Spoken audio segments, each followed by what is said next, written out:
Sukacitamu tidak terbatas, damai sejahteramu boleh terus ada, bahkan kami boleh tetap kuat, boleh ada di tempat ini hari ini. Terima kasih Tuhan yang bersyukur, bahkan sebelum firman-Mu disampaikan, firman-Mu sudah hidup di tengah-tengah kami bersyukur Tuhan. Untuk setiap kesaksian, untuk setiap cerita yang Kau bawa Tuhan, agar kami mengerti bahwa firman-Mu itu hidup, Kau ada, dan Kau Immanuel, selalu menyertai setiap kami dimanapun kami berada dalam keadaan apapun. Terima kasih Tuhan yang bersyukur, kami rindu untuk belajar lebih lagi firman-Mu, mengenal pribadi-Mu lebih lagi. Tuhan biarlah Roh Kudus yang bekerja di tengah-tengah kami, biarlah kami boleh dijamah, kami diurapi, apapun yang Kau sampaikan Tuhan, biarlah semuanya hanya untuk membawa kami bertumbuh bersama-sama. Hamba-Mu yang penuh kekurangan ini Tuhan, Hamba serahkan hidup ini ke dalam tangan-Mu sepenuhnya Tuhan. Biarlah hanya isi hati-Mu saja yang disampaikan. Roh Kudus lanjutkan apa yang Kau ingin kerjakan di tempat ini, apa yang ingin Kau sampaikan, biarlah semua hanya untuk kemuliaan nama-Mu saja. Terima kasih Tuhan, yang bersyukur dengan firman-Mu dalam nama Tuhan Yesus. Mari setiap kita siap untuk firman Tuhan. Sama-sama saya katakan amin, amin, amin. Terima kasih, Tuhan berkati. Silakan duduk Bapak Ibu Saudara. Saya boleh minta apresiasinya buat teman-teman yang melayani.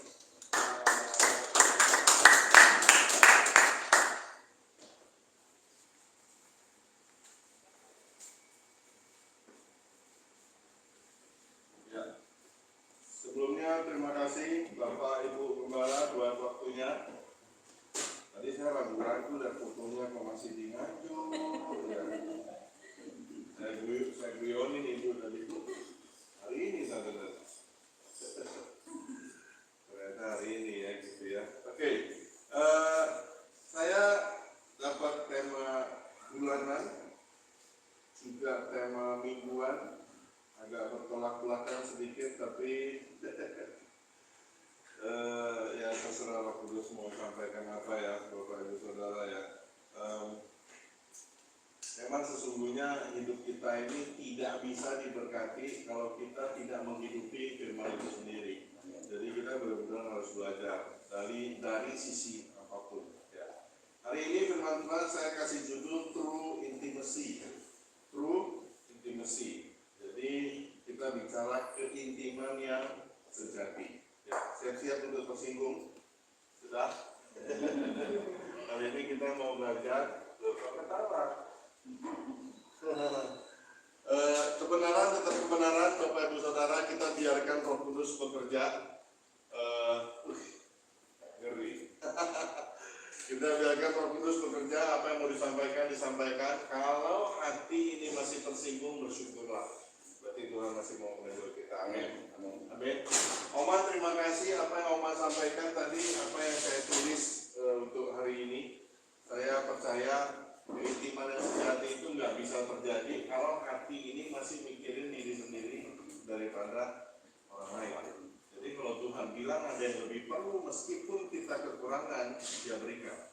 Itu kunci firman kita hari ini. Itu juga yang dikerjakan. Lalu nggak tak kasih timbangannya kalau nggak pindah ke depan. Ayo, tidak. Biasanya sih berbuku. Ini tidak biasa.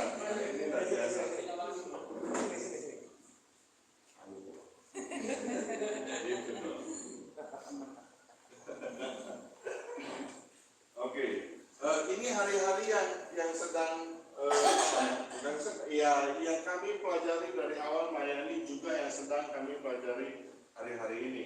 Mungkin beberapa teman-teman yang ikut kemarin kita fellowship di atas juga tahu sebenarnya dasar dari segalanya. Memang orang lain harus kita anggap lebih penting daripada diri kita sendiri. Kalau nggak bisa, pecah semuanya pecah. Mau gereja, mau suami istri, mau orang pacaran, mau orang sudah berumah tangga berapa lama, semuanya pasti pecah. Karena apa? Apa yang aku dapat? Apa untungnya aku? Kalau itu yang dipikirin, nggak ada selesainya. Ya, saya juga awal-awal mungkin istri saya ikut melayani itu ya sulit. Karena saya nggak bisa mendahulukan rumah tangga daripada orang yang tadi Oma cerita. Kalau kita pas-pasan, kita kekurangan, tapi ada orang lain yang butuh, ya kita harus berikan, kan gitu ya. Kalau Tuhan suruh, dia kerjakan. Kalau kita nggak ada, cari buat orangnya. Gitu ya.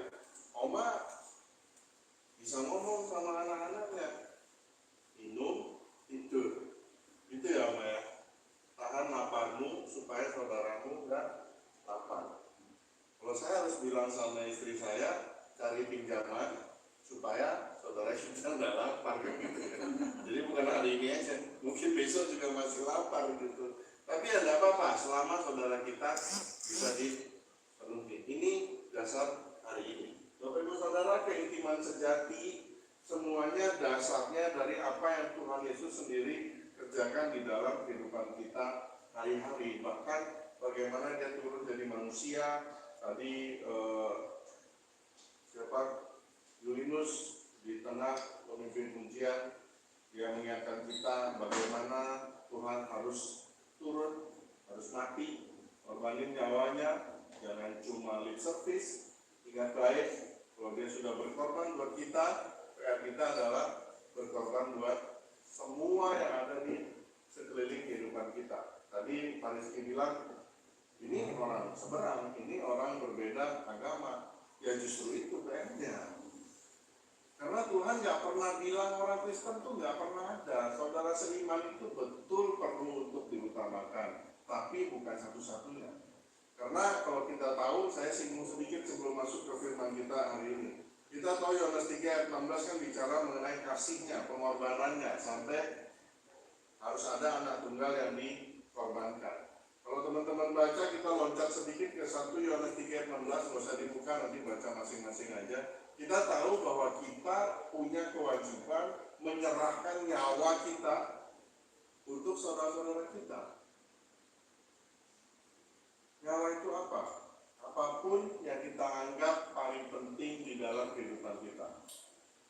Yang di hidupnya paling penting uang, ya serahkan uangnya. Yang paling penting keluarga, serahkan keluarganya. Yang paling penting waktu, serahkan waktunya. Apapun yang kita anggap paling penting, ya itu yang diserahkan. Itu namanya nyawa. Karena Tuhan bilang, di mana hartamu berada, kalau kita simpan, di mana Tuhan punya tempat? Gak ono, di situ nanti kita berada. Di mana? Di uang kita, di waktu kita, di jabatan kita, di pekerjaan kita, bahkan di keluarga kita sekalipun. Jadi orang lain harus selalu dianggap lebih penting daripada diri kita sendiri. Tuhan Yesus sendiri, siapa yang suka datang ke Tuhan Yesus? Pendetakah? Orang benarkah? Siapa? Bahkan murid-muridnya pun gak sesenang itu datang ke Yesus. Yang suka datang siapa? Orang berdosa, pemungut cukai. Kita kalau lihat orang berdosa, wah dikata-katain, bukan yang dirangkul.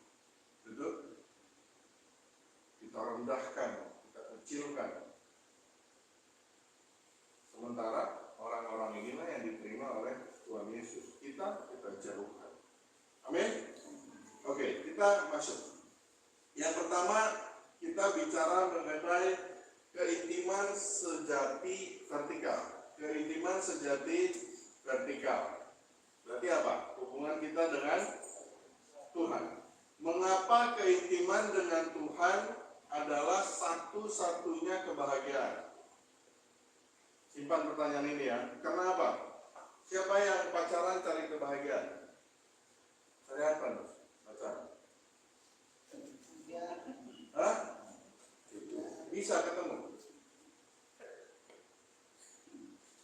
Bisa? Ribut aja harus saya damai. Gimana bahagia? Yang nikah saya tanya, ada yang nikah untuk cari kebahagiaan seumur hidupnya dari pernikahan? Ada? Kalau ada, saya tanya, apakah berhasil? Gak mungkin. Gak ada pernikahan ya seumur hidup happy terus, kan gak ada ya. Gak ada ya. Pelayanan aja saya bilang, saya sama istri saya struggling kan.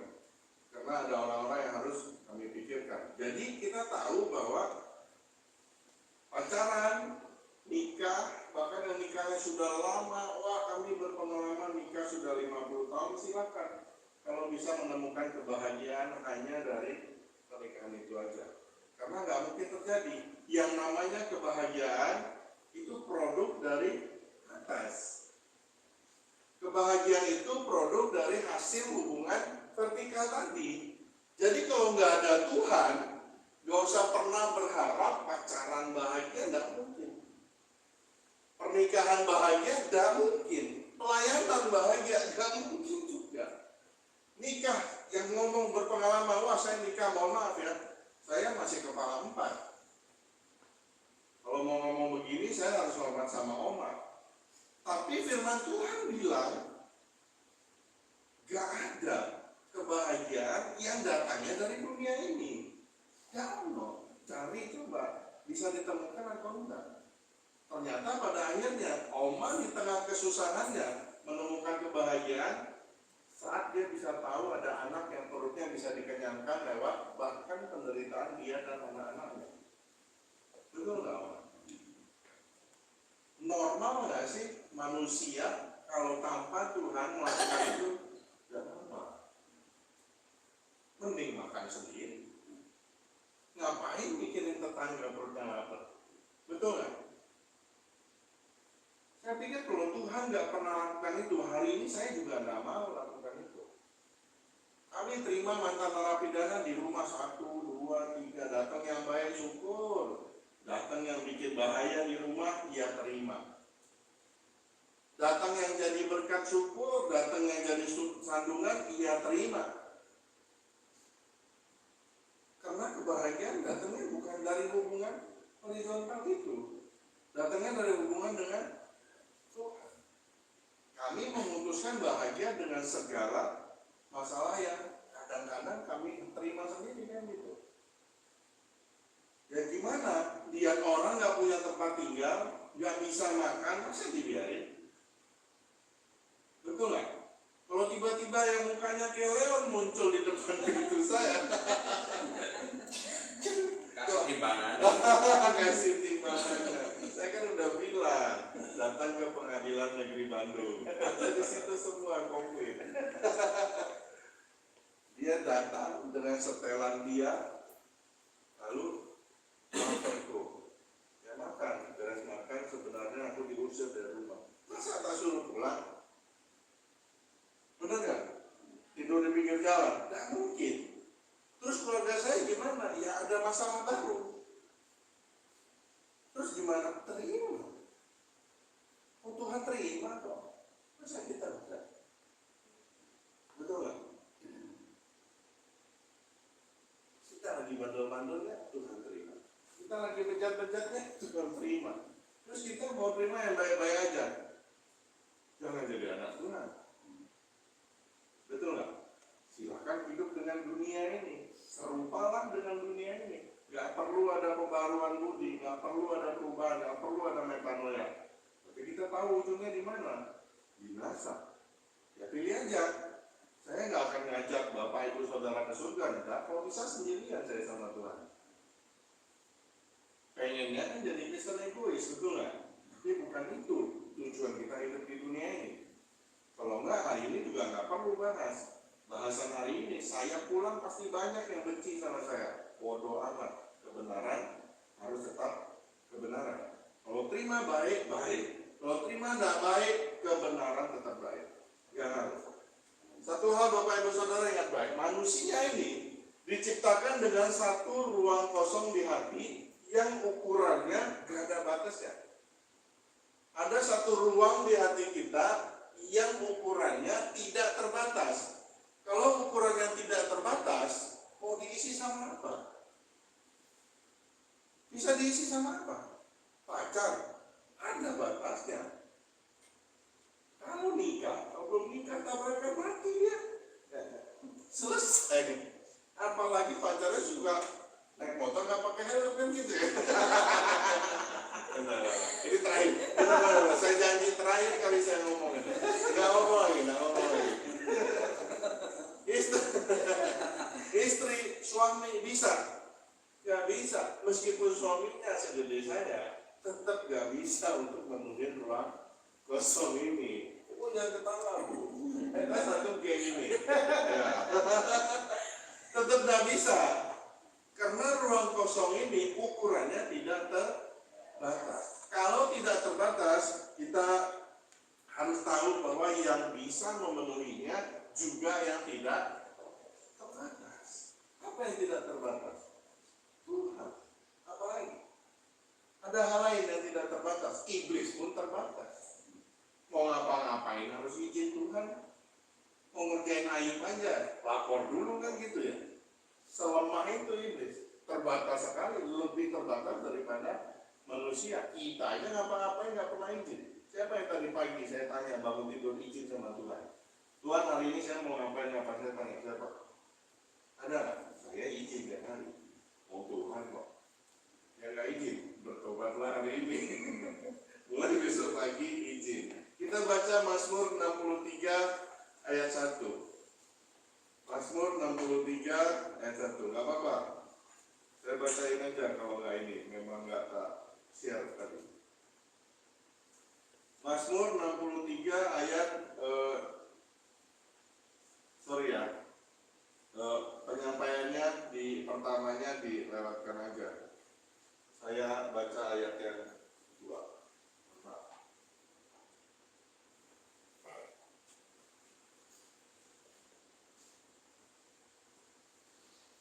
Bisa ya? Oke, Mazmur 63, demikian firman Tuhan. Ya Allah, Engkaulah Allahku, aku mencari Engkau. Jiwaku apa?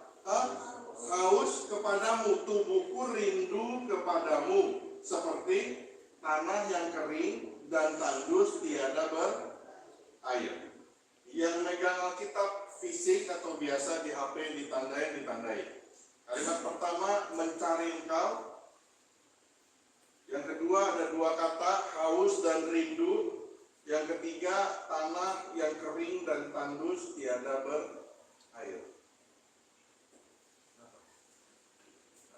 Maaf ya, mertua kesayangan.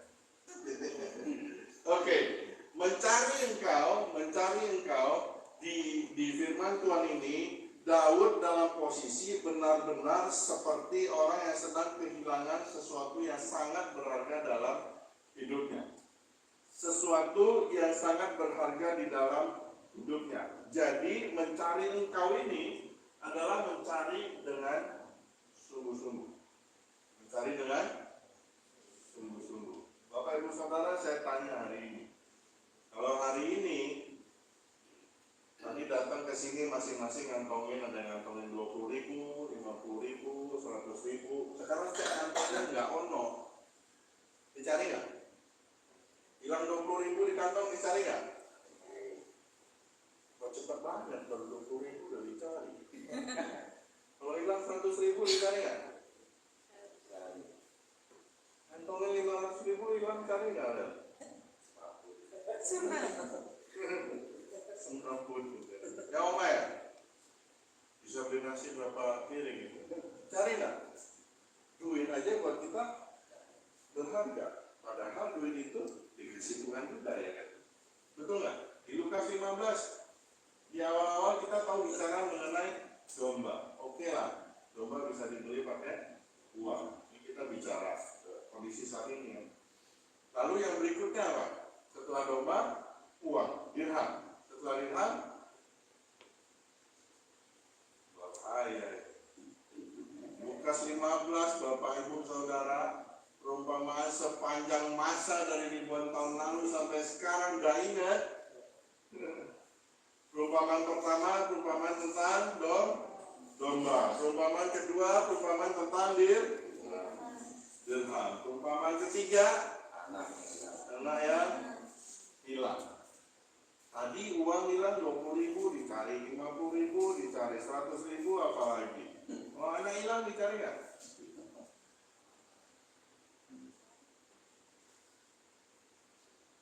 Oma anaknya di mana? Kalau saya bilang orang anaknya sekarang udah ada di rumah, Oma. Entah pergi kemana jadi, cari tempat kerja nggak ada, dicari kemana-mana nggak ada. Oma cari nggak? Cari. Kalau nggak ketemu gimana? Ya, kita kalau nggak ketemu ya sama Tuhan. Kita tunduk pada Tuhan supaya anak itu. Yes. Intinya berusaha sampai minta tolong sama Tuhan supaya kembali. Seberharga itu bukan? Harusnya kita cari Tuhan, mencari Tuhan. Seperti kita kehilangan anak kan gitu ya, kehilangan istri, kehilangan suami. Gak usah jauh-jauh lah, hilang handphone aja dicari tuh panik, betul nggak? Kalau jalan ke sini sampai sini tiba-tiba handphonenya mana ya? Oh kawan dong, dicari ya, panik ya? Kalau Tuhan hilang kok tidak panik ya? Handphone hilang panik dicari-cari. Tapi seminggu gak hubungan sama Tuhan gak nyari. Kok bisa? Ini harus kita baik Bapak Ibu Saudara. Harusnya firman Tuhan itu, mohon maaf. Saya tiap hari baca firman. Tapi harusnya fokusnya bukan dengan bacanya. Tapi setiap hari dari bangun tidur sampai kita tidur lagi, kita hidupi firman-Nya. Ngomongnya seperti orang yang tahu firman. Kelakuannya seperti orang yang tahu firman. Gerak-geriknya orang kalau lihat mukanya firman Tuhan itu. Bisa enggak? Saya masih ingat mungkin kalau ada yang ikut waktu PD mantan narapidana bulan lalu, ada Naldo datang bulan lalu ya benar ya. Ada Naldo datang, dia bilang gini, mimpi saya adalah satu hari nanti orang ketemu saya, dia nggak bisa membedakan ini Naldo atau Firman Tuhan.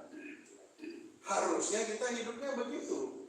Jangan orang begitu lihat kita, nah, setan. Saya mau nunjuk yang lain nanti kan belum jalan nih firmannya, jalan nanti kesel sama saya. Jadi sekarang tak tunjuk istriku dulu. Tapi ini bukan anak setan. Pilih mana? Orang lihat kita, oh gila ya hidupnya firman Tuhan ya. Atau orang begitu lihat kita, kelakuannya biasa. Pilih mana?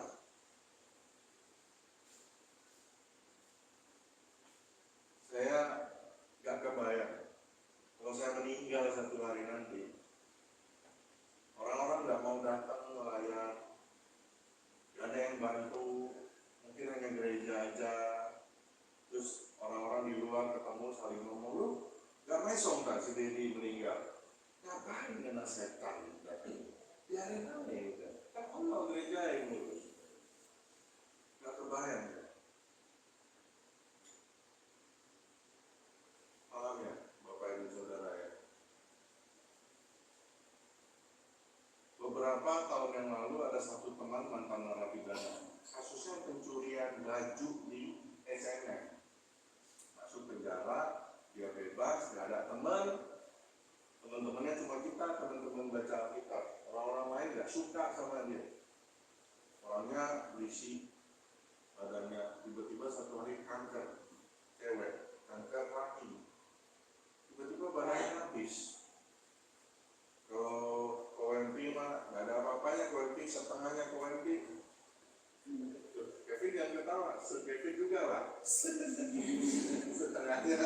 setengahnya, timbangannya itu aduh. Meninggal akhirnya.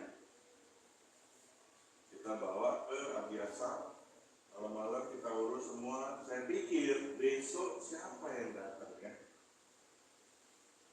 Keluarganya males, yang ngurus juga kita kita kerjanya nggak mau ngurus. Besoknya Bapak Ibu Saudara, ya biasa ruangan penuh semua. Kita sampai bingung cari kursi. Besoknya lagi, hari kedua, penuh lagi semuanya. Saya bilang sama Tuhan, ternyata kalau orang nggak senang pun, hidup kita berubah benar. Tuhan buktikan ternyata banyak saudara-saudara yang Tuhan datang. Jadi jangan sampai ceritanya kayak Dedi yang tadi. Bukan Dedi yang ini, Dedi masih hidup ya. Dedi yang tadi. Dedi yang meninggal orang nggak mau datang. Kenapa? Orang lihat Dedi nggak bisa bedain ini Dedi apa setan. Sakit hati Tuhan dengar itu. Betul nggak? Kita punya anak, orang pas lihat anak kita, gak ada mirip-miripnya sama kita. Ya Pak? Sama ibu gak mirip, sama bapak gak mirip. Ngeri gak itu? Begitu orang ketemu, begitu lihat, oh anak Wempi ini. Yes. Ini belum bicara manusia, ini bicara perselingkuhan. Belum bicara anak Tuhan dan anak setan, notabene Bapak dunia ini, kan gitu ya. Mau terima? Enggak mau, pasti mau terima Pak. Setiap kali orang lihat anaknya Pak Rizky, orang nyebut dia anak orang lain, gara-gara mirip banget sama yang lain. Mau nggak? Yang Bapak kita juga nggak mau. Dia pengennya setiap kali orang lihat kita, orang ingat dia, kan gitu. Kapanpun, dimanapun orang lihat kita, orang ingatnya, wah, anak Tuhan. Ingatnya Yesus Kristus. Masa lihat kita ingatnya setan? Gara-gara apa? Cara kita, kelakuan kita, dan semua yang ada dalam diri kita. Makanya kita harus cari Tuhan seperti Daud mencari Tuhan. Benar-benar rasa kehilangan itu ada, rasa bahwa ada something yang berharga yang hilang di hati ini. Yang ukurannya nggak terbatas ruangannya, nggak bisa diisi oleh apapun. Yang kedua, bicara haus dan rindu. Mana rindu? Oh, di bawahnya. Bicara haus dan rindu di sini, orang yang rindu, orang yang kangen, orang yang rasanya pengen banget ketemu, hausnya itu haus kayak udah lama nggak minum air, di bawah terik panas sampai pingsan dia. Ini namanya haus akan Tuhan. Segitunya hausnya. Jangan kebayang haus dan lapar akan Tuhan itu ya haus lah, lapar kayak biasa. Dah minum air tadi kok suruh tidur selesai kok. Itu nggak haus dan lapar itu. Hausnya itu adalah rasa haus seperti orang yang nggak minum berhari-hari, yang dihadapi terik matahari sampai semaput akhirnya. Harusnya haus kita akan Tuhan, hausnya seperti itu. Ini bicara hubungan intim secara vertikal. Nggak boleh lebih, nggak boleh kurang. Amin. Yang ketiga, bicara tanah yang kering dan tandus. Kita harusnya dalam keadaan tidak pernah puas gara-gara haus yang tadi. Tanah yang kering dan tandus, kita siram air 1 ember, 2 ember, 3 ember, tetap kering. Mungkin kita siram seharian sampai besok baru dia basah. Harusnya rasa tandus dan kering di dalam diri kita itu, kalau tidak berhubungan sama Tuhan, sekering itu. Amin. Jadi Bapak Ibu Saudara, kita ingat baik, Mazmur 63 ayat 1 ini hari ini kita hidupi sama-sama. Ini bicara bagaimana Daud sangat merindukan Tuhan pada saat itu, mencari Tuhan seperti kehilangan sesuatu yang sangat berharga, dan tentunya memang berharga, seperti orang yang benar-benar kering. Gak bisa diisi oleh apapun. Makanya dia datang cari Tuhan. Kita bandingkan dengan Yohanes 4, gak usah dibuka, gak apa-apa. Yohanes 4 ayat 13, 14 dan seterusnya. Kisah perempuan Samaria di sumur Yakub. Tahu ceritanya ya? Yang Yesus jalan, terus Yesus tiba-tiba pengen ke sana, akhirnya dia belok sendiri dari murid-muridnya, dia bertemu dengan seorang perempuan Samaria di sumur Yakub di tengah hari jam 12 dikatakan. Kenapa? Karena perempuan Samaria ini tidak mau ketemu dengan orang-orang yang biasa ngambil air pagi dan sore. Ngapain siang-siang? Betul nggak? Cewek kan menghindari matahari ya biasanya ya. Nanti make upnya luntur kan gitu. Masa itu nggak ada make upnya ya. Jadi intinya begini, perempuan Samaria ini menghindari semuanya karena dia sudah pernah punya suami 5. Dan yang saat ini bersama dia pun bukan suaminya. Yesus datang ngasih tahu dia bahwa gak usah nyari air dari sumur yang setelah minum nanti haus lagi kan gitu. Paham ya? Kenapa Yesus bilang sama dia betul? Yesus suruh dia bawa suaminya, betul? Dia bilang gak ada. Yesus bilang betul. Karena yang 5 ini sudah gak ada, dan yang sekarang ada padamu juga bukan suamimu. Yesus mau ngasih tahu, cari kepuasan dari laki-laki, dari wanita, dari pacar, dari suami yang gak benar semuanya tidak di dalam Tuhan, sampai kapanpun akan terus haus, gak pernah puas. Gak bisa. Gak mungkin bisa.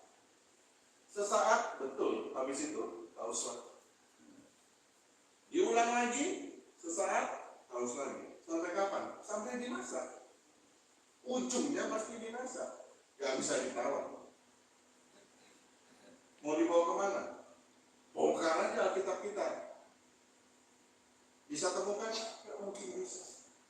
Karena memang satu-satunya Tuhan yang bisa memuaskan kita. Makanya harus punya hubungan yang benar.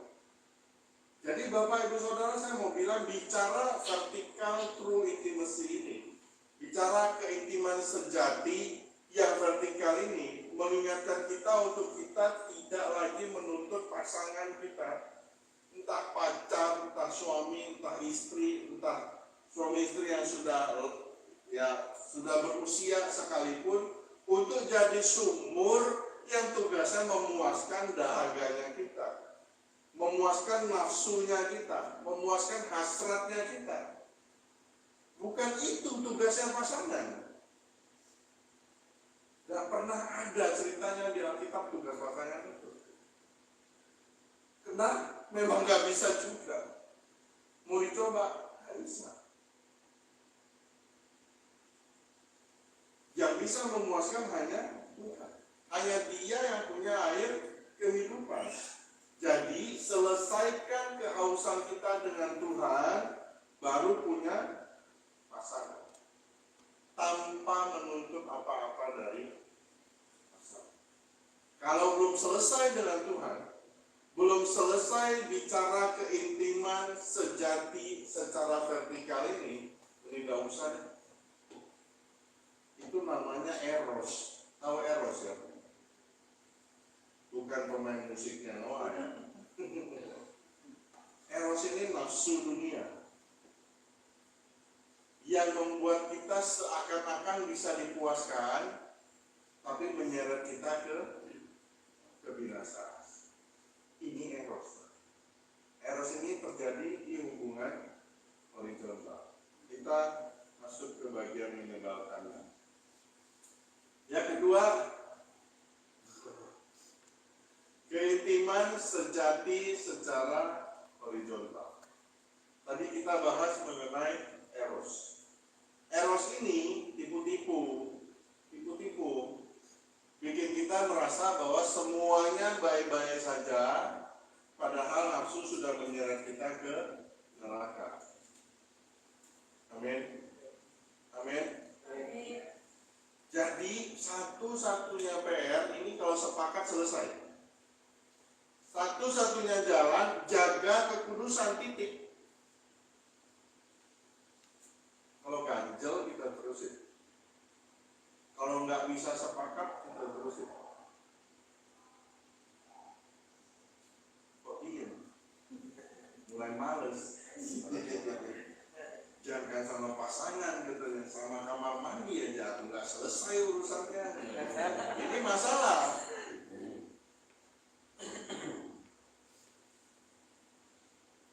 Nah Tuhan nggak suka. Nggak suka. Bicara mengenai eros, ini bicara mengenai hubungan yang salah. Hubungan sejati, keintiman sejati, tidak ada yang digerakkan oleh nafsu, nggak ono. Nggak pernah ada. Nggak ada hubungan sejati, nggak ada keintiman sejati yang digerakkan oleh nafsu. Sama kayak punya pasangan yang beda agama. Aku digerakkan untuk membawa jiwa. Nggak usah ngomong. Bicara pasangan sepadan kok kita bahas nanti. Kalau nggak sepadan, ya wis nggak usah. Kalau bisa bawa dulu aja. Kalau katanya aku digerakkan lewat pasangan Pak menyelamatkan jiwa, selamatkan dulu. Baru berpasangan. Kalau berpasangan dulu dipaksakan, baru ceritanya pengen menyelamatkan, ini nafsu pasti.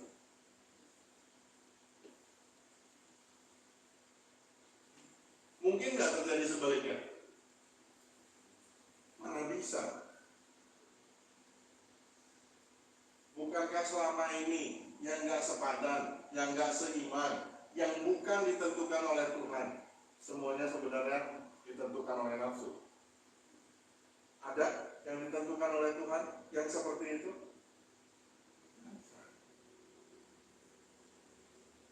Kalau namanya diberkati ya seiman kan gitu.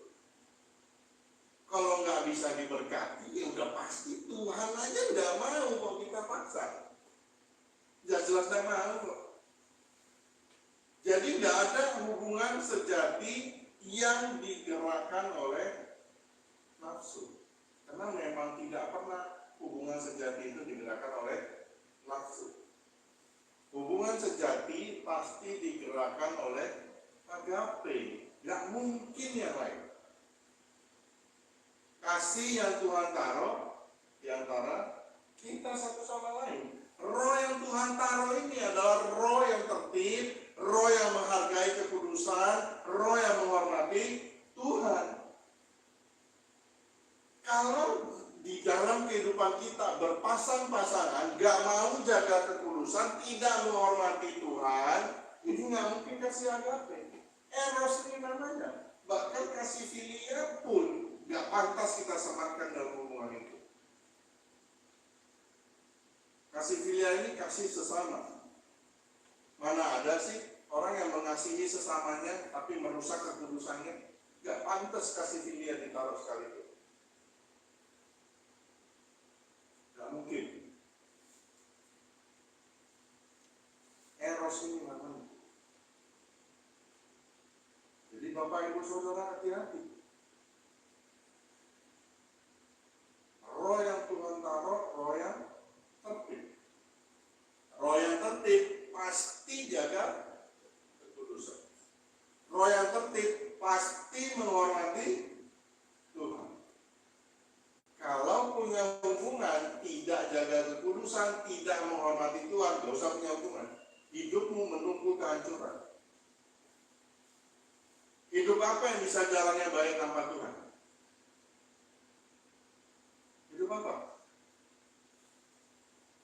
Lupa kita nafas saja dari Tuhan. Atau di sini ada yang udah pasang baterai sendiri gantungnya? Ada. Di ICU mungkin ada, dibantu. Itu pun dibantu, bukan digantikan. Itu sekarat, tahu?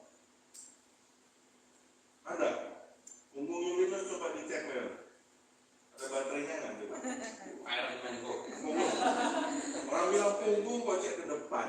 Punggung, cek punggungnya ada baterai nggak? Apa putaran gitu kayak? Ada punduknya kok. Ada punduknya. Onta berarti.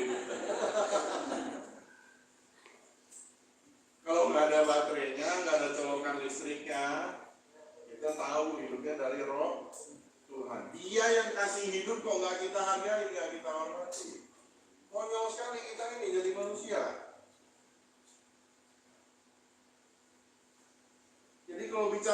bangun tidur orang lihat kita. Kenapa bangun tidur susah? Jadi hidupnya yang seperti firman, bukan susah bangun. Bukan. Kenapa susah? Kenapa bangun tidur orang susah hidup seperti firman? Kenapa? Setengah-setengah sadar, gampang emosi kan gitu ya. Betul nggak? Tapi kalau hidupnya menghidupi firman, bangun tidur sukacita dia.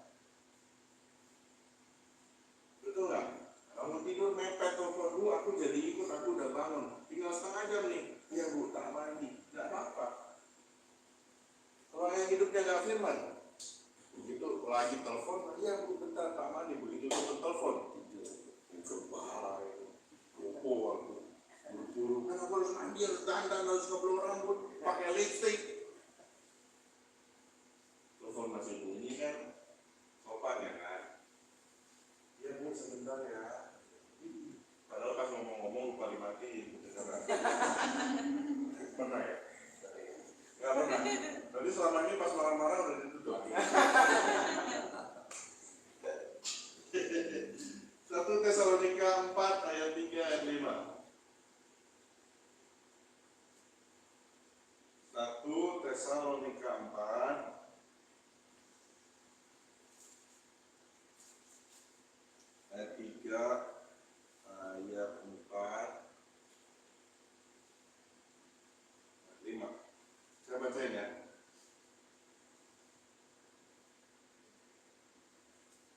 Karena inilah kehendak Allah, dengar baik. Ini kehendak Allah. Pengudusanmu yaitu supaya kamu menjauhi, sekali lagi, yaitu supaya kamu menjauhi. Kok lambat ngomong percabulan, cabul semua ini di gereja ini berarti. Sekali lagi, karena inilah kehendak Allah, pengudusanmu yaitu supaya kamu menjauhi percabulan, supaya kamu masing-masing mengambil seorang perempuan menjadi istrimu sendiri dan hidup di dalam pengudusan dan bukan di dalam keinginan hawa nafsu seperti yang dibuat oleh orang-orang yang apa? Kenal Allah. Orang-orang yang Tidak mengenal Allah. Masa orang mengenal Allah? Jangan dibolak-balik. Bapak Ibu Saudara, kita bongkar sedikit-sedikit ya. Ayat 3 tadi, ayat 3. Karena inilah kehendak Allah. Kalau bicara kehendak Allah, ini nggak usah dijelasin lah ya. Namanya kehendak Allah mutlak sudah. Bapak kita maunya gitu, titik. Betul? Gak ada tapi ini Tuhan, tapi itu Tuhan. Gak ada tapi-tapinya. Saya sudah berkali-kali negosiasi sama Tuhan. Gak ada yang akhirnya baik. Gak usah nego-nego sama Tuhan. Pilihan Tuhan pasti paling baik. Yang bukan pilih Tuhan, yang bukan pilihan Tuhan pasti buruk. Gak usah dipikirin, gak usah dicerna, gak usah sudah. Pilihan kita gak ada yang benar. Pilihan Tuhan pasti yang terbaik. Amin. Jadi saya nggak bahas poin pertamanya ya. Jadi kehendak Allah, ketetapan mutlak sudah. Apa ketetapan mutlaknya?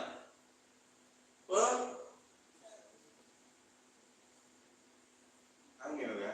Ngomong kudus sama ngomong cabul itu angel loh. Paling hati-hati keringan ini. Benar. Sadar diri berarti. Amin. Gak kudus kalau itu kita. Suka cabul kalau itu kita. Jadi ingat baik Bapak Ibu Saudara.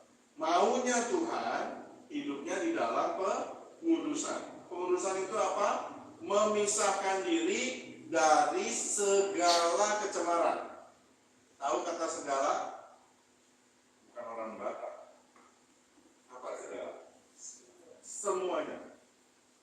Gak ada tawar-menawar. Ketetapan mutlak tadi kehendak Allah yaitu pengudusan. Pengudusan berarti memisahkan diri dari. Yang ketiga, menjauhi supaya kamu yang namanya menjauhi berarti kalau bisa jaraknya semakin besar semakin baik, semakin jauh semakin baik. Kalau kita apa? Dideketin. Kalau Tuhan suruh, tadi Pak Rizky ngomong, ya saya juga kadang-kadang begitu. Tapi kalau Tuhan suruh, kalau Tuhan tidak suruh dan nggak ada brother keeper tadi, ada siapa tadi? Ada Freddy, mungkin ada siapa? Ada teman-teman, ada Leon. Masa Leon? Wah, lupa. Mau nyokok. Kalau Tuhan nggak suruh, dan Tuhan nggak taruh brother keeper, sister keeper, nggak usah melangkah saya. Tipu-tipu iblis. Lihat ya. Ini terutama kita yang pernah hidupnya nggak benar, baik di keluarga, baik di lingkungan kita, maupun yang bebas dari penjara. Saya bilang satu hal, iblis ini kadang-kadang bikin kita jadi jagoan, merasa rohani, karena punya banyak pengetahuan tentang kerohanian, ya kan gitu ya. Apalagi di penjara, ibadahnya setiap hari, punya pengetahuan, padahal imannya nggak ono. Terus iblis tipu-tipu, dia bilang apa? Ayo, domba ini Tuhan taruh itu di tengah-tengah serigala. Wih, keren banget, domba di tengah serigala, supaya serigala-serigala ini jadi domba. Ceritanya, betul nggak? Ayo kita pergi ke tengah-tengah kegelapan, karena kita ini adalah terang dan garam dunia, supaya kegelapan itu jadi, kenyataannya pas kita masuk, kita jadi gelap. Betul? Dombanya masuk di tengah-tengah serigala, katanya dimakan kita. Kita selesai. Jadi apa kita? Anak setan. Anak setan. Ada lagi kekudusan? Gak ada. Kehendak Allah terjadi? Gak pernah terjadi. Yang ada apa? Kecemaran. Percabulan tadi. Kenapa? Berasa jagoan, ditipu sama iblis. Kan jelas tadi. Tuhan taruh dan ada kipernya. Kita tahu, oh, Tuhan jaga. Jangan sendiri terus, oh, aku tahu doanya. Tuhan akan berkemah di sekelilingku dengan malaikat-malaikatnya. Aku pasti selamat. Begitu masuk sana, redup dia. Mau ngajak teman-teman yang make supaya berhenti, begitu nyampe, enggak ya. Leon berkali-kali WA saya tanya timbangan Leon. Jangan ketawa. Itu buat jualan kerupuk. Oh, jangan kerupuk, salah. Jualan kerupuk lah ditimbang. Terlalu ringan. Oke, jadi yang harus kita lakukan menjauhi, berarti jaga jarak, ambil jarak yang aman. Pergi menghilang nggak bisa. Sampai hari ini tanya istri saya lagi di jalan, lagi nyetir, ada yang tiba-tiba telepon ngomong nggak dikenal, tapi kok ulang-ulang ya. Kalau pinjol kan berubah-ubah, kan depannya mirip, belakangnya berubah. Tiba-tiba WA orangnya, Om memilih. Telepon lagi tak angkat. Tanya apa? Aku udah bisa bikin Om. Aku yakin aku bisa produksi. Kurang satu resepnya. Tak transfer dulu sekarang, baru Om ngomong. 25 juta sekarang tak transfer. Kepikiran nggak? Oh, kalau orang melayani otaknya tipu-tipu sudah. Wah, kasih makan penjara ini, gereja ini, gereja ini. Wah, tipu-tipu semua. Begitu dia ambil, koyak-koyak kan gitu ya. Enggak, saya bilang. Ya apa sih, Om? Aku kan bukan Kristen. Gak ngaruh juga. Kata Tuhan kan dia anak sulung kita. Adik-adiknya, betul? Adik-adiknya siapa? Umat manusia kan bukan orang Kristen.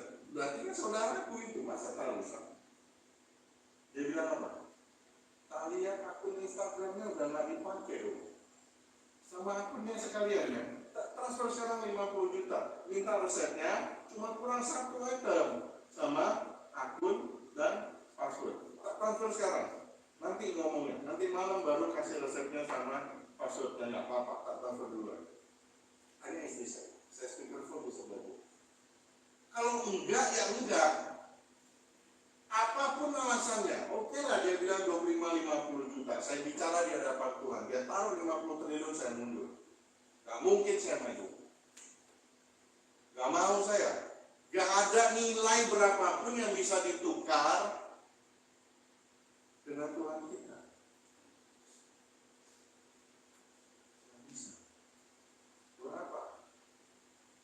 Ada lagi akal-akalannya. Kalau saya bilang, lu tangkap polisi segitu sering masuk penjara, pasti tahu lah cara beramal setahun tok lah aman bisa lah. Bisa. Habis itu tobat. Tak turunin modalnya, lu kerjain, lepas 1 tahun tobat. Gak usah diterusin. Tipu-tipu banget iblis ini, betul gak? Udah gak bisa mulai pakai teman kan gitu ya. Teman dekat gitu dia datangin. Saya kasih tahu Bapak Ibu Saudara, kalau bisa begitu, hari ini saya nggak jadi hamba Tuhan. Pabrik narkoba masih ini. Kalau Tuhan mau tangkap, serapi-rapi kita punya cara. Kalau dia mau bawa kita ke jalan yang benar, gak ada urusan. Kita tahu cara selamat setahun, 1 minggu dia jemput. Saya berdoa 1 hari dijemput. Ngomong sore, besok pagi jam 6 digedor rumah saya. Pam loh, kok suaranya kenceng. Pakai gagang pistol gitu. Kenapa? Tidak jaga jarak aman, harus dijauhi. Begitu juga dengan hubungan horizontal tadi. Tidak bisa kita ini. Tidak bisa. Gak usah ngomong saya, gak usah teman-teman keluar dari penjara. Bapak Gembala saya tanyain. Bisa nggak Pak? Semua manusia nggak ada yang bisa. Jadi jaga jarak aman. Kita nggak punya pilihan lain. Jaga. Jangan rusak semua yang sudah Tuhan kasih. Yang keempat dari poin kedua kita.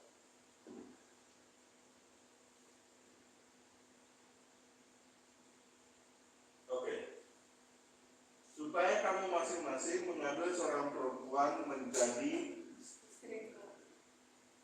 ini bicara tahu mengambil, supaya kamu masing-masing tahu mengambil seorang perempuan dari istrimu sendiri dan hidup dalam ini bicara mengambil hikmat yang Tuhan perlu curahkan untuk setiap kita. Bapak Ibu Saudara, saya dilarang kemarin sama Google buat bahas seksual karena ada oma-oma. Padahal yang hatam kan oma-oma. Saya mau tanya, berhubungan seksual dikendalikan sama apa? Hah? Sama birahi, sama nafsu, sama eros tadi kan gitu ya. Ada yang lain yang bisa kendalikan? Ada? Keinginan apa lagi? Oma pikiran apa lagi? Nafsu tadi eros. Apa lagi? Oke. Berarti pernikahan gak ada yang benar.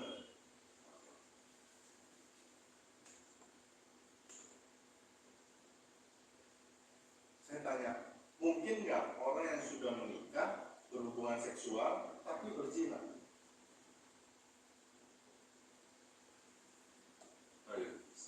Diberkati, pernikahannya benar, hubungannya benar, tapi hubungan seksual di rumah itu, di kamar dia itu ternyata perzinahan. Bisa nggak? Satu, niat melakukan hubungannya dikendalikan oleh hormon, bukan oleh roh. Ini namanya berzina. Jadi biarkan suami istri, kalau gara-gara nafsu, cepet-cepet ngomong sama Tuhan ya Allah. Biar roh yang kendalikan. Tujuannya supaya kita nggak lakukan yang nggak benar di luar, nggak cari-cari di luar pasangan sendiri, itu dikendalikan lah. Kalau tangan udah nggak saling percaya, Pak Rizky nggak percaya sama ibu nggak percaya sama Pak Rizky. Tapi berhubungan seksual di rumah, zina nggak?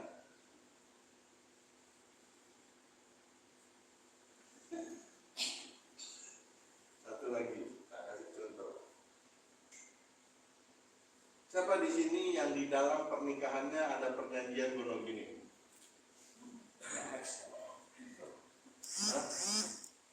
Gak punya ini monogami, masalahnya. Bapak Ibu Saudara, ini contoh istrinya ya. Saya bilang tadi yang tidak percaya ini contohnya. Orang mau nikah, katanya jaga-jaga. Kalau nanti cerai, supaya tidak ribut dua orang ini juga dua keluarga besar, kan gitu ya? Masa mau nikahnya bikin cerai? Ada firman Tuhan ngajarin kita begitu. Bukankah kita diajarkan supaya mempertahankan semua itu dengan baik? Masa kita persiapkan perceraian? Alasannya apa? Gak ribut. Gak ributnya soal apa? Duit. Bodoh nggak sih manusia ini? Lalu mereka menjalani hubungan selama itu dengan surat dari notaris di hadapan saksi, kedua orang tua membuat perjanjian bahwa kalau terjadi sesuatu dan harus ada perceraian, maka mereka mengambil harta masing-masing. Bukankah mereka sebenarnya sudah berpisah dari awal? Secara Tuhan, gak percaya ini sudah berpisah, kan gitu? Betul nggak? Jadi kalau sudah berpisah berhubungan, namanya hati-hati. Mudah-mudahan ini baik. Kalau nggak percaya nggak usah punya hubungan. Jangan punya hubungan sebentar-sebentar. Berasa tadi. Coba apa yang periksa. Kita periksa. TikTok ya jalan. Oh, TikTok kan juga diperiksa. Oh, kamu yang diperiksa ya? Salah itu. Betul nggak? Kalau nggak percaya ya nggak usah. Kalau kamu punya pasangan, ya percayai pasanganmu. Kalau nggak bisa, nggak usah punya hubungan. Kata Yurinus, dia yang damai kan dia yang percaya. Nah. Oke. Poin terakhir. Kalian tadi.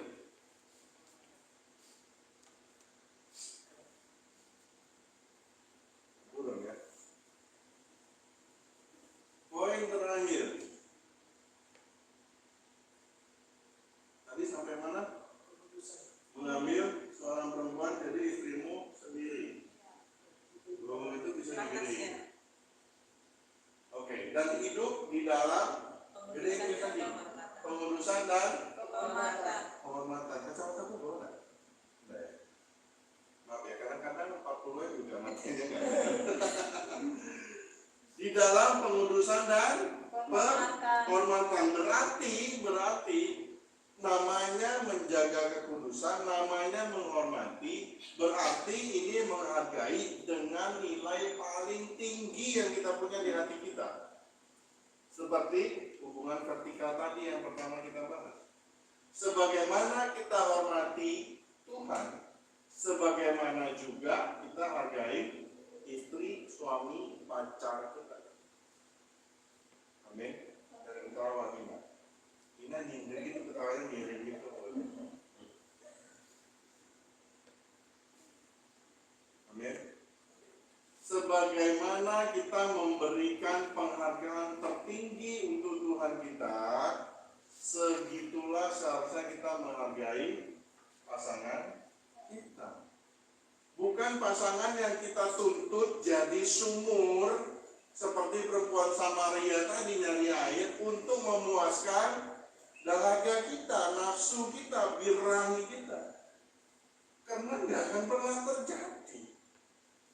Gak ada yang bisa memuaskan ruang kosong di hati ini karena ruangannya tidak ada batasnya, ukurannya.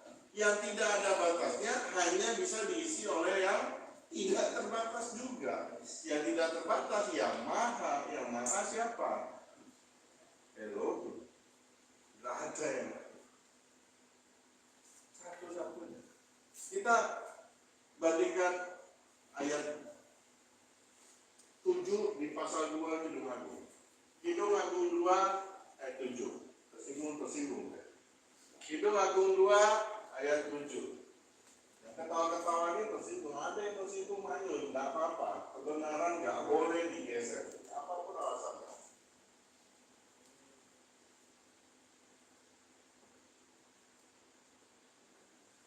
Oke.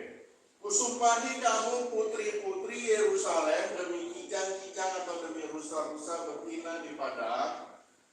Jangan.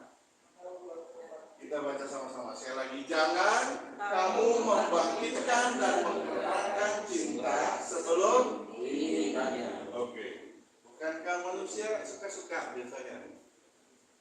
Mohon maaf ya Bu ya, dibahas sedikit ya. Oma nggak apa-apa kan Oma kan? Manusia ini kalau udah nafsu. Nah, terima kasih Oma. Bahkan Oma yang buka tadi. Nah, kepentingan orang lain harus selalu jadi kepentingan utama kita. Manusia ini kalau udah nafsu, nggak ada jam, nggak ada hari, nggak ada minggu, nggak ada kalender, pokoknya nggak punya waktu dia. Betul nggak? Sampai pusing kepalanya. Benar nggak? Benar nggak? Apalagi yang terbiasa hidup di dalam ketidakkudusan. Apalagi yang biasa hidup di dalam percabulan. Apalagi yang biasa hidup dikuasai oleh roh perzinahan. Kami di rumah nyerah anjing. Maaf ya. Tadinya satu betina. Mungkin teman-teman yang pernah ibadah di rumah tahu. Kecil lucu. Tapi karena kami sering pergi, lama-lama kasihan lihat di CCTV dia sudah tak beli satu lagi. Salahnya nggak beli lagi. Anjing ini berhubungan kalau yang betinanya lagi periode ulangan. Sebaliknya dari manusia. Tapi ini anaknya udah 7. Tapi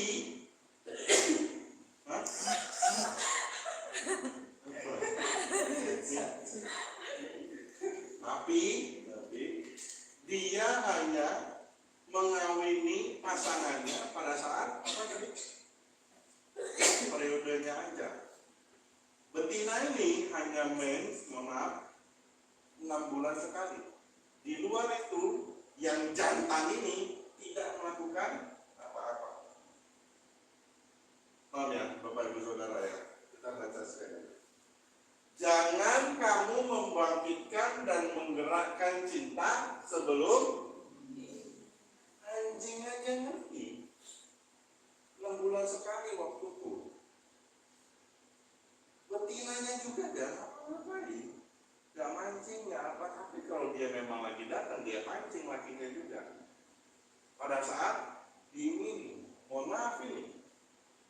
Kalau di sini ada yang hidupnya gak kudus, capul, zina, mohon maaf sekali lagi saya bilang. Kebenaran bilang, kita gak lebih baik dari anjing. Yang tahu waktu. Ada yang ngajarin? Gak ada.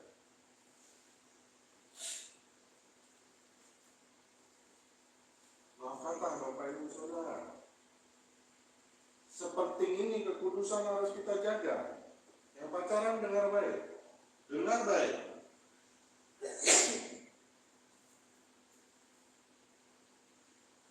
Kalau hari ini pasanganmu tidak bisa menjaga kekudusanmu, gak usah harap nanti nikah dia jaga segala hal-hal yang lain dalam kehidupanmu. Gak mungkin. Kalau Tuhan tidak dihormati oleh pasanganmu, jangan berharap dia menghormati hubungan kalian selama pernikahan sampai kapan? Bohong. Yang sudah menikah dengarkan. Kalau hari ini menjaga kesetiaan hanya satu orang nggak bisa. Persatuan Tuhan sudah.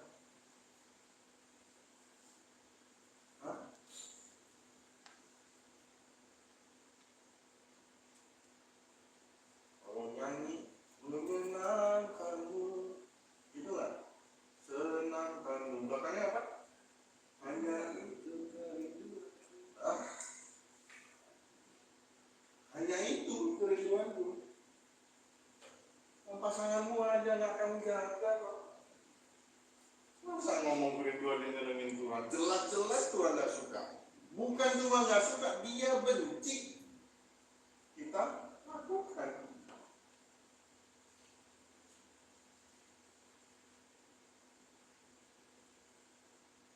Lebih baik berarti.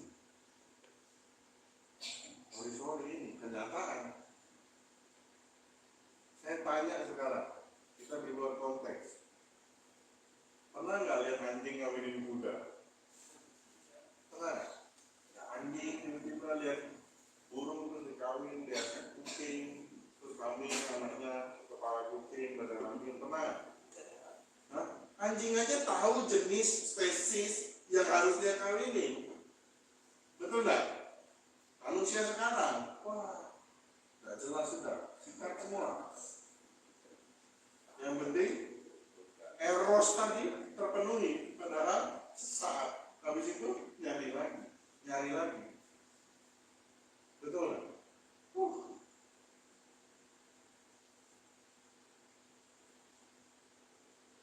Pernah lihat burung beda spesies kali ini? Anjing aja beda ras dipaksa manusia. Betul nggak? Itu pun masih anjing. Burung dibiarin terbang bebas. Segitu banyak spesies, ribuan, ratusan ribu, jutaan bahkan ada. Tiba-tiba burung gereja kawin sama beo. Burung gereja kuning matanya. Kok ketawa ya? Ini contoh. Ada nggak? Hah? Burung beo warnanya coklat-coklat cerah-cerah gitu. Ada nggak? Pagi-pagi ciap-ciap kayak ayam punya. Ada? Nggak ada. Masa kita lebih rendah daripada binatang yang notabene makan pun pakai insting, bukan pakai otak. Betul? Pertanyaannya, kita punya otak apa pakai insting? Jangan bilang di warung Padang ada, saya juga tahu. Betul? Mohon maaf ya, yang mukanya sudah tidak senang ini, mohon maaf saya bilang. Kita harus ingat baik, gak usah ketawa.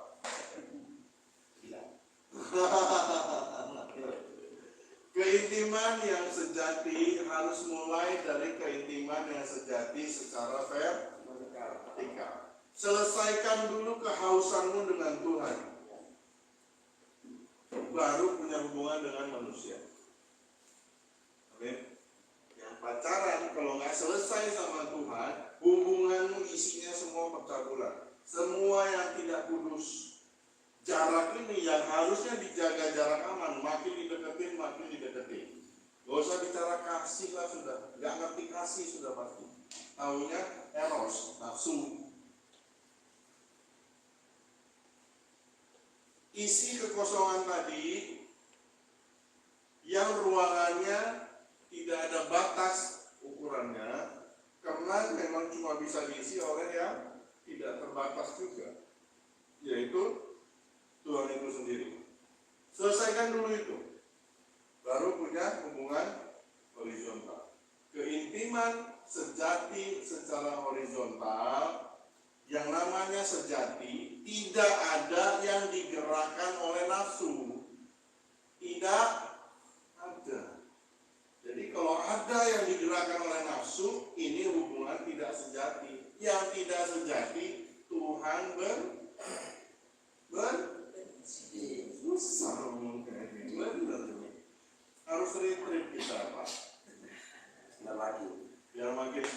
sama saya. Oke, poin terakhir. Hubungan sejati, keintiman sejati horizontal di dalam pernikahan kita baca di Filipi 2 ayat 3 sampai 5. Ini yang tadi disampaikan oleh Oma. Filipi 2 ayat 3 sampai 5. Terima kasih Oma sudah mendahului.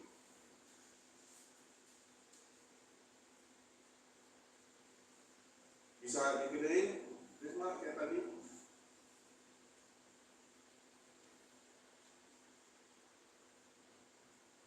Sampai 5.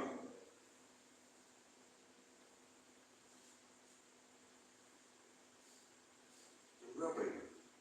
Kenapa? Sampai jam 11 boleh kan? Boleh. Aslinya masih banyak ini. Sudah? Kita bacain ya. Filipi 2 ayat 3 sampai 5 demikian firman Tuhan. Dengan tidak mencari apa? Kepentingan sendiri atau puji-pujian yang sia-sia. Sebaliknya hendaklah dengan rendah hati yang seorang menganggap yang lain lebih utama daripada dirinya sendiri. dan jangan hanya memperhatikan kepentingannya sendiri, tetapi kepentingan orang lain juga. Ayat 5, hendaklah kamu dalam hidupmu bersama pasangan ini menaruh pikiran Perasaan yang terdapat dalam Kristus Yesus. amin. Nomor 1. Jam 11 ya Pak ya? Ini sedikit.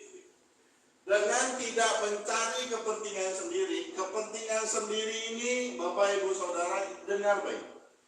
Ini pembunuh nomor 1 di dalam pasangan apapun bentuknya.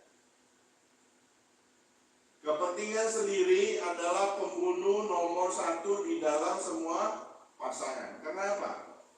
Kalau bicara mencari kepentingan sendiri, saya boleh ganti begini. Kalimatnya kira-kira begini. Apa untungnya buat saya? Jadi, sama suami, sama istri, sama pasangan, sama siapapun yang ada di kepalanya, apa untungnya buat saya? Entah itu eros tadi, entah itu materi, entah itu kepentingan apapun yang lain. Kenapa? Yang jelas ada kepentingan sendiri. Yang kedua,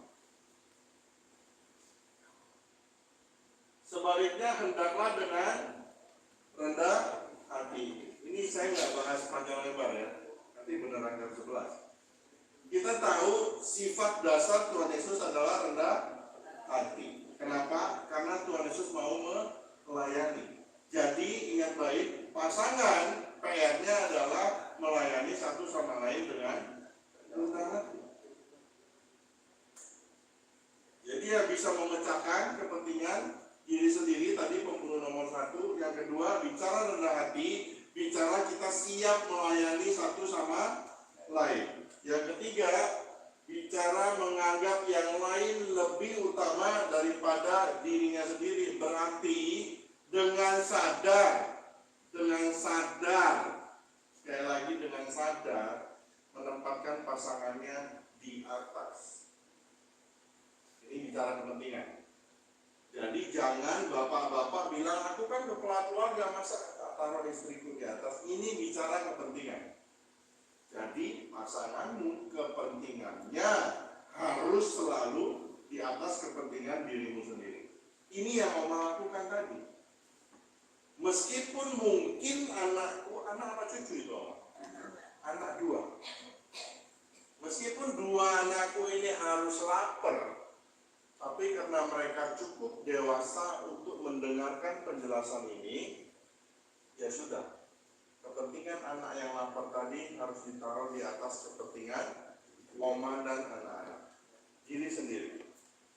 Akhirnya mereka tidur dengan nyenyak karena perutnya terisi. Anak-anak juga bisa tidur meskipun hanya minum air putih. Dan ternyata hari ini apa buahnya? Anak-anak ini Apa kata Umar tadi? Lebih memikirkan orang lain daripada dirinya sendiri. Betul Umar? Gak ada yang lebih baik daripada menurunkan sifat Kristus kepada anak-anak kita daripada hal yang lain sekalipun. Gak ada.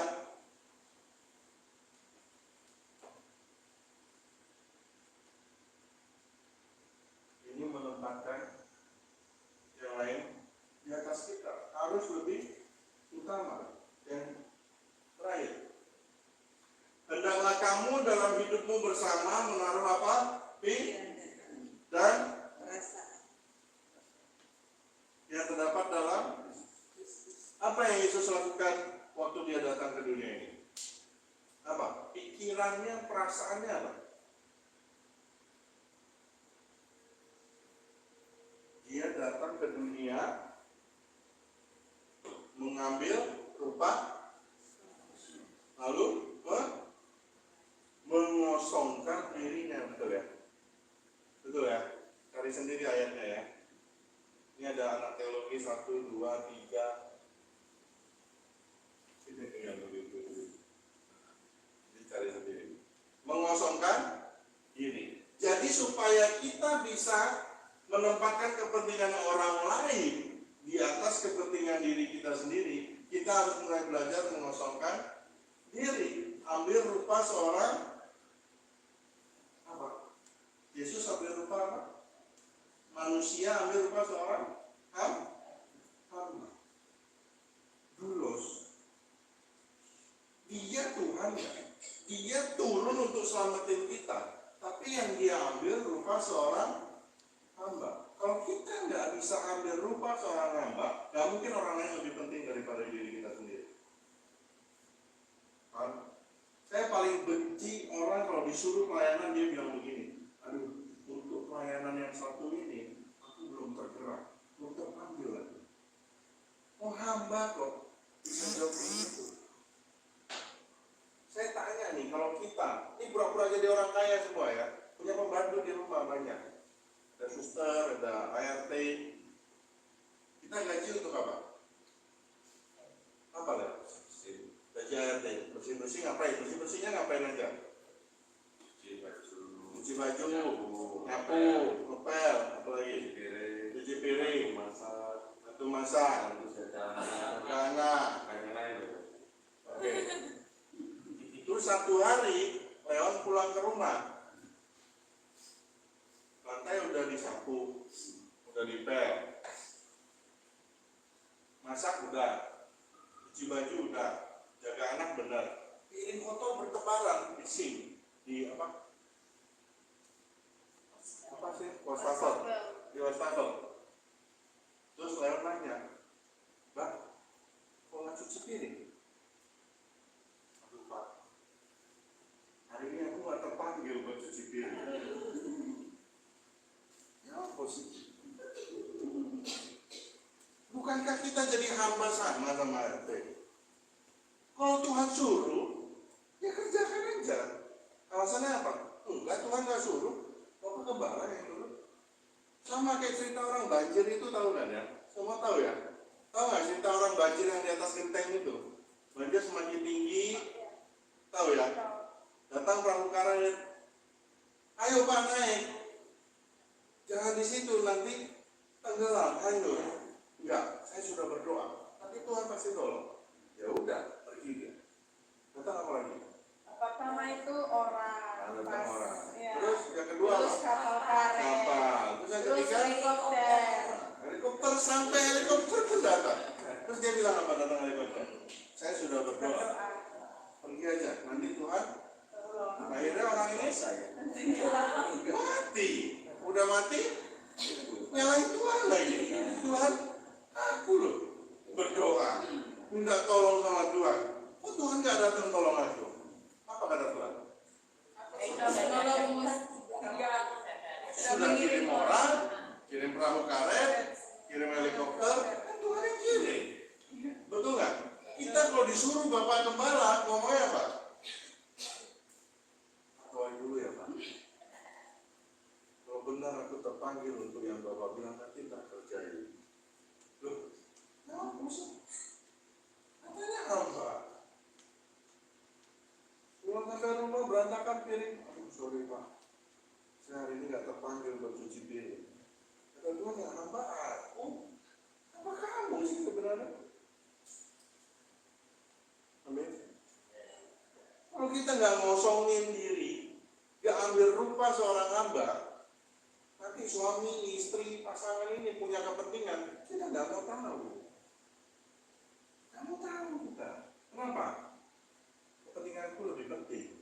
Ini harus didului. Kamu nanti aja lah. Terakhir.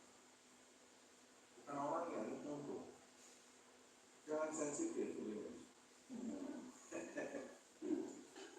Ayat terakhir. Beneran terakhir ini. Kejadian 2 ayat 24. Kejadian 2 ayat 24.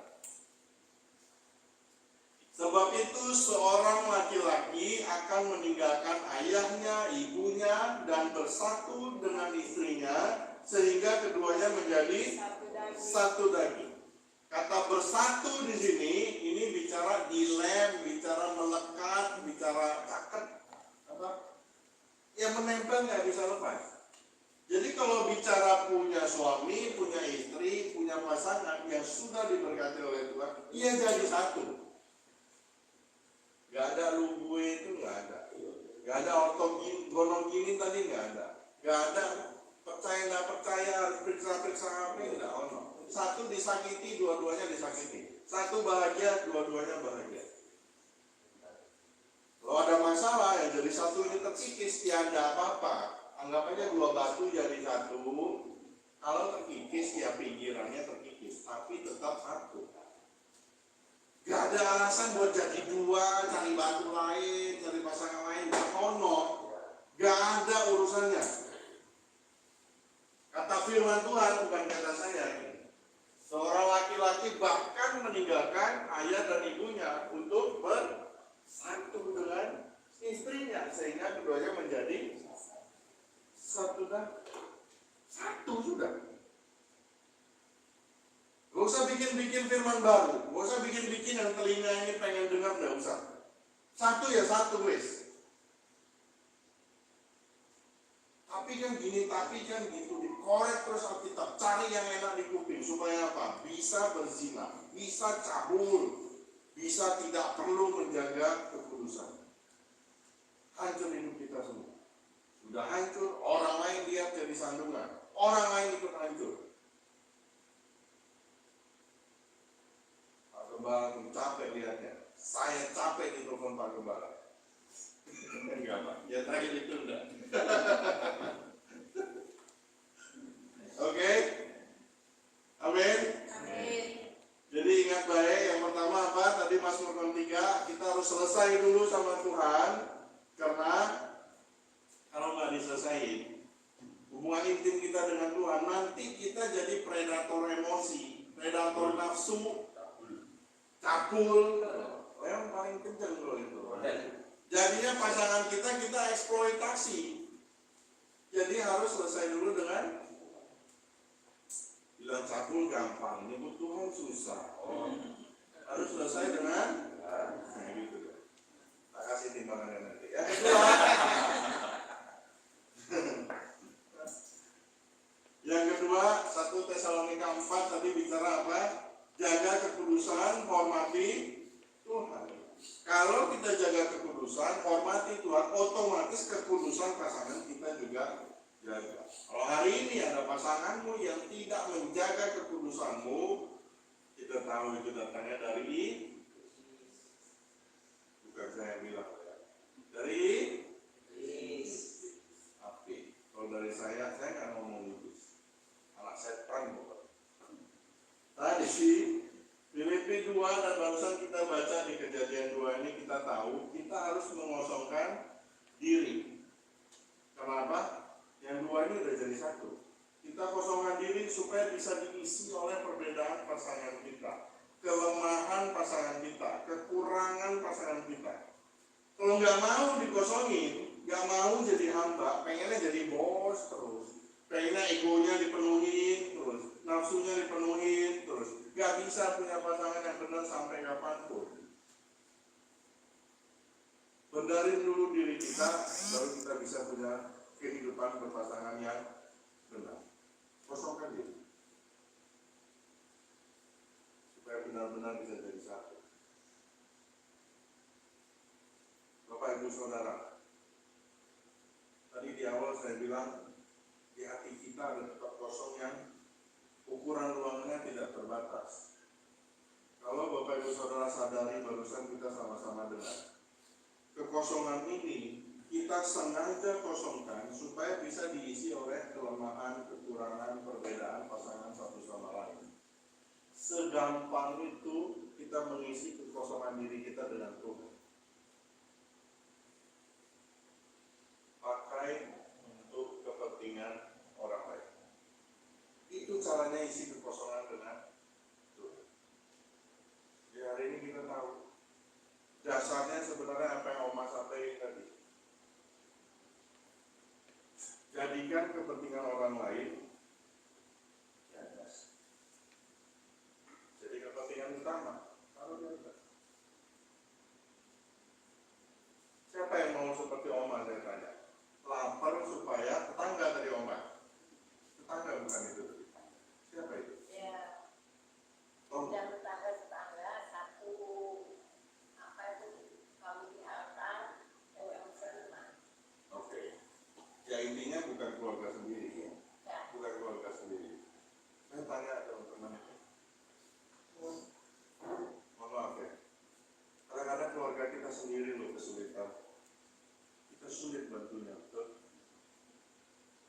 Kita bilang ya salah lu sendiri nggak kerja, salah lu sendiri nggak usaha, salah lu sendiri hidupnya nggak bener, ukur bener betul nggak hidup orang. Siapa yang mau hidup seperti Oma tadi? Saya nggak membesar-besarkan Oma. Saya tahu ini pekerjaan Tuhan. Karena apa? Sedikit sekali hari ini ada orang yang mau lapar supaya perut yang lain tidak lapar. Mau nggak kita seperti itu? Ini namanya menaruh kepentingan orang lain di atas kepentingan kita sendiri. Mulai dari situ baru bisa punya pasangan yang ini namanya menyelesaikan hubungan dengan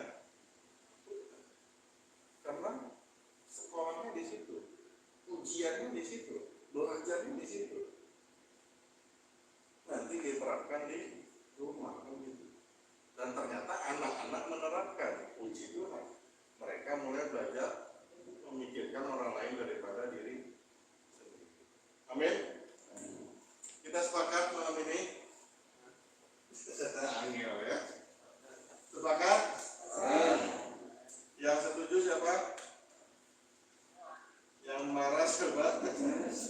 Yang marah tuh. Satu toh yang marah. Ya karena helm mah cukup. Hah? Karena helm. Ada cuma sekali loh hari ini disebutnya. Udah tak bawa dari Surabaya sampai Jawa Timur, Jawa Tengah sampai ke Tekes kemarin.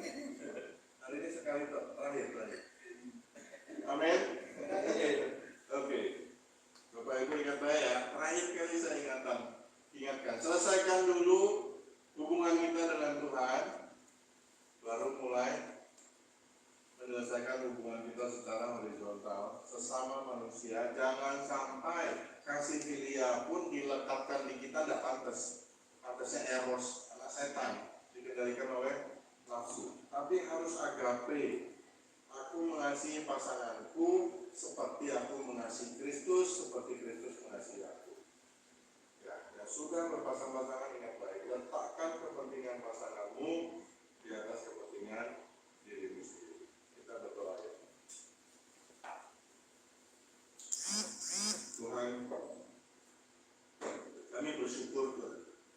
Malam ini mungkin beberapa dari firman yang disampaikan mengganjal di hati kami, mengusik hati kami, merusak kenyamanan kami Tuhan. Tapi kami bersyukur Tuhan, kalau hal yang baik boleh merusak kenyamanan sesuatu yang tidak baik, kami tahu Engkau sedang mengubah kami jadi pribadi yang semakin serupa dengan Engkau Tuhan. Ampuni kami Tuhan, kalau hari ini kami hidup tidak kudus Tuhan, tidak menjaga kekudusan. Ampuni kami Tuhan, kalau hari ini kami sibuk hidup di dalam perzinahan, di dalam percabulan Tuhan. Ampuni kami kalau kami hari ini masih dikendalikan oleh eros Tuhan. hawa nafsu birahi kami, kepentingan diri kami sendiri. Di hari ini kami bersyukur, kami diingatkan oleh Roh Kudus bahwa seharusnya kami menyelesaikan urusan kami denganmu. Kami mau belajar kasih agape dengan sungguh-sungguh, membiarkan ruang kosong dalam hati kami dipenuhi oleh Roh Kudus, lalu kami memancarkan kasih ini, membiarkan orang-orang di sekeliling kami, terlebih pasangan kami, merasakan kasih yang sama Tuhan. Kasih darimu yang meluap dari hati kami, berbuah dalam perkataan, dalam perbuatan, sehingga kami boleh mengasihi satu sama lain dengan kasih agape, tanpa syarat, sungguh-sungguh mengasihi sekalipun kami dilukai Tuhan. Kami hari ini mengingat Tuhan, kalau kepentingan kami bukanlah hal yang terpenting Tuhan, tapi kepentingan satu sama lain, kepentingan orang lain Tuhan. Kami mau belajar mendahului kepentingan orang lain daripada kepentingan kami sendiri. Seperti Engkau Tuhan, mendahului keselamatan kami, bahkan dengan penderitaan Tuhan. Kalau Engkau saja mau mati buat kami mau Tuhan, dengan rendah hati mementingkan orang lain daripada diri kami sendiri. Terima kasih Tuhan, bersyukur untuk gereja ini Tuhan. Engkau yang berkati GKKI Gideon Generation. Engkau berkati hamba-Mu Pak Rizky juga Bu Devi Tuhan. Engkau yang berkati anak-anak-Mu yang bekerja, yang mengambil hati, mengambil waktu, mengambil segala sesuatu yang bisa dikorbankan untuk menjadi pengurus di tempat ini Tuhan. Engkau berkati setiap mereka dengan hikmat-Mu. Engkau jamah hati mereka Tuhan, agar boleh rindu untuk berjalan dan bertumbuh bersama di gereja ini Tuhan. Engkau yang tambah-tambahkan dengan jiwa-jiwa yang diselamatkan. Kami percaya Tuhan, satu hari nanti kami boleh penuh dengan kemuliaan-Mu. Setiap jiwa yang datang boleh berapi-api menyala-nyala Tuhan. Bukan hanya pengurus-Mu, tapi setiap jemaat menyala-nyala untuk melayani kemanapun Kau utus mereka Tuhan. Bersyukur Tuhan, berdoa untuk setiap jemaat yang ada. Engkau yang berikan kami hati dengan Roh Kudus-Mu yang rindu untuk terus ditanami oleh firman-Mu, agar semuanya boleh kami terapkan dalam kehidupan kami sehari-hari. Kami rindu Tuhan, dari pagi hari kami bangun hingga malam hari kami tertidur, orang boleh lihat firman dalam kehidupan kami, lihat pribadi-Mu, lihat kasih-Mu. Terima kasih Tuhan. Bersyukur untuk semuanya. Kami rindu untuk terus hidup sesuai dengan kebenaran-Mu. Roh Kudus lanjutkan semuanya. Biarlah Kau sendiri yang memperolehkan firman-Mu, lanjutkan firman-Mu hidup dalam setiap kami. Terima kasih Tuhan. Kami bersyukur.